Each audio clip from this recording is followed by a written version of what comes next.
स्वयंपाकात स्वादाची जान, डीएम मसाले तुमच्या घराची शान. छत्रपती शासन महिला गृह उद्योग कबनूर इचलकरंजी घेऊन येत आहेत अस्सल परंपरेची मराठमोळी चव म्हणजेच डीएम मसाले. मटन मसाला, चिकन मसाला, धणे पावडर, गरम मसाला, बिर्याणी मसाला, तिखट, चवदार मसाले आणि चटणी म्हणजेच डीएम मसाले. तर आजच आपल्या जेवणाची रंगत वाढवण्यासाठी केमिकल विरहित डीएम मसाले, गृहिणींच्या मनातले मसाले आणि चटणी अवश्य वापरा. डीएम मसाले महिला बचत गटाद्वारे करणारे स्वच्छ माफक दरामध्ये म्हणजेच डीएम मसाले. संपर्क दिव्याताई मगदूम, मोबाईल 91 30 80 22 55.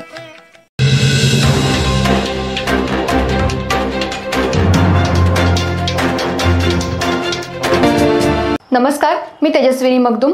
एम मराठीमध्ये आपल्या सर्वांचं स्वागत आहे. पाहूया ठळक घडामोडी. इचलकरंजी शहरामध्ये आयोजित केलेल्या एमआयएमच्या जनसभेत राष्ट्रीय अध्यक्ष खासदार असदुद्दीन ओवैसी यांनी अल्लाहकडे सगळ्यात मोठी ताकद आहे, त्यामुळे तुम्ही कुणाच्या बापाला घाबरू नका. वक्फचा कायदा काढून मोदीनं सर्व मुस्लिमांवर अन्याय केलाय. आम्ही आमच्या अल्लाहच्या मस्जिदला सोडणार नाही असा इशारा दिला.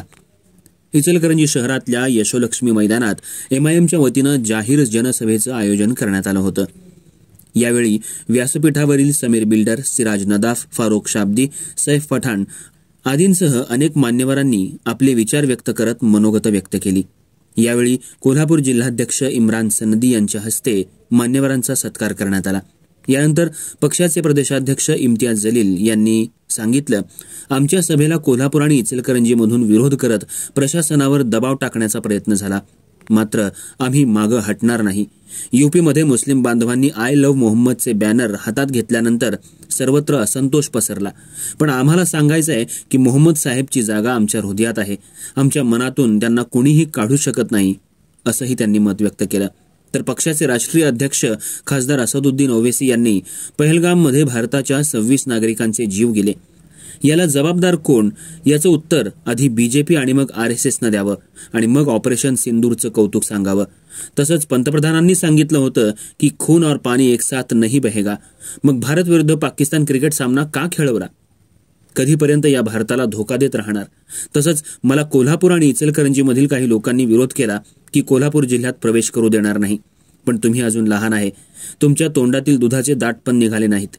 मी धर्माच्या नावावर मरायला तयार आहे, तुम्ही मरू शकता काय? असे काही हिंदुत्ववादी संघटनांना त्यांनी उद्देशून म्हटलं.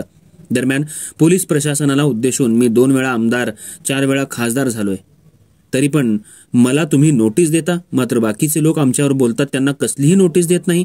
असं करून तुम्ही आपली इज्जत कमी करून माझी वाढवत आहे. मुस्लिम बांधवांना, तुम्ही मोहम्मद साहेबांवर प्रेम करत असाल तर कुठल्या महिलेवर हात उचलू नका. दररोज 5 वेळा नमाज पठण करा, रोजा करा, म्हणजे खरं प्रेम म्हणता येईल असा उपदेश दिला. उत्तर प्रदेशचे मुख्यमंत्री योगी आदित्यनाथ यांनी फतेपूरच्या दर्ग्यामध्ये गुंड पाठवून हमला केला. ते दिसले नाही, मात्र बरेलीमध्ये आय लव्ह मोहम्मदचे पोस्टर हातात घेतल्यावर लगेच दिसलं आणि यावर त्यांनी गोंधळ घातला अशी टीका केली. मात्र आम्ही याला घाबरणार नाही. अल्लाहकडे सगळ्यात मोठी ताकद आहे, त्यामुळे तुम्ही कुणाच्या बापाला घाबरू नका. वक्फचा कायदा काढून मोदीनं सर्व मुस्लिमांवर अन्याय केला. आम्ही आमच्या अल्लाहच्या मस्जिदला सोडणार नाही.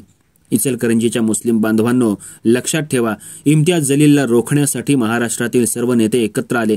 आपल्या पक्षाकडून निवडणूक लढवून न्याय मिळावा असं मत यावेळी त्यांनी बोलताना व्यक्त केलं. यावेळी इचलकरंजी शहर आणि परिसरातले मुस्लिम बांधव मोठ्या संख्येनं उपस्थित होते.